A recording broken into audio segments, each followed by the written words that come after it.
Top na mo law ni Donta Mana kaning pangay naka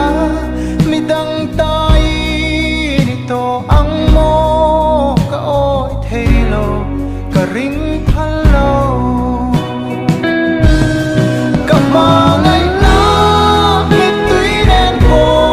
Kadang zaw silaw tse a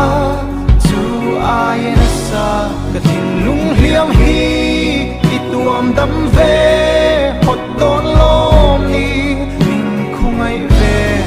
talvem ni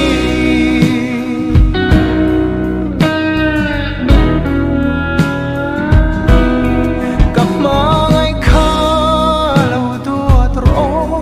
At hinglum ka Ane mania Alung oy law pon law do zela Alom na po